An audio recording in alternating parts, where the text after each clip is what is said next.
Hey guys, producer Jess here, coming at you from my house. Oh, good thing this isn't live. Well, speaking of live, it is just about noon and time for Up to Speed Live. Now, I've been wondering, how do they do it? So I turned to two of the experts to let us in on a little bit of the behind the scenes magic.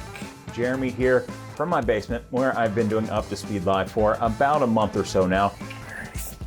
Yeah, good girl.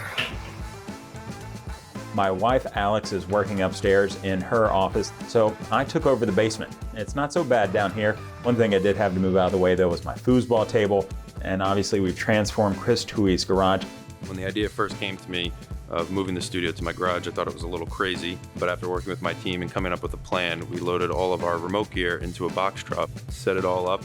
And don't forget, no garage control room is complete without a tractor. Both of us have Fios gigabit internet. We knew this would be a reliable piece, and it has made such the difference to bring these connections to you. And then our leaders from wherever they are, they're able to connect over the wireless network to bring their stories to you and keep you updated. Each day we go live at noon, but what you don't see at home is every day around 11:30 a.m. we join a test link. We've got Pete Casal, Jim Gerace, Donna Leiden, and our leaders talking through what we're going to talk about and finalizing the day's plan. And we're all doing this right through WebEx. We then take the audio and video signal and mix them together and transmit it over this encoder back to Basking Ridge, where Bill from our team remotely controls a lot of our equipment in the studio. He routes the video signal through our caption encoder so captioning can be seen on the web, and then sends it to our different encoders that feed your desktop or Twitter. My wife is a nurse at one of the local hospitals, so on the days that she's at work, I'm very lucky to have an office assistant help me switch some of the shows or do the audio some days. There's so many things that could go wrong, but it's a lot of fun. And really, it's Toohey and me on the line chatting about what's coming up next as the leaders are talking about it. And it's honestly been a thrill, a rush. I want to shift gears over to Christy now for her updates of the day. Christy, how are you?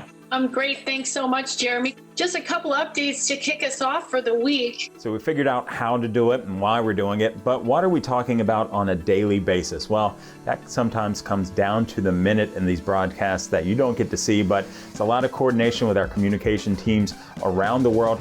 So good to see you guys this morning. We've got some great volunteer stories this week. Can't wait to share them with folks. Our team doing whatever it takes to keep folks connected when they need it most. There are just some incredible stories. And we have just set up a new asset account for the fire department and for the military. It has been my pleasure, and I'm so proud of all those moments. And I appreciate everyone sharing them with us and allowing us to tell those stories. And not only are we doing Up to Speed like this, we've streamed other webcasts and we're broadcasting the analyst call and the quarterly earnings webcast using the same technology. So now when you watch at noon, you'll know how it all works. That's it for now. Until next time. No, Jess, I'm the director of this one. Until next time, you're up to speed.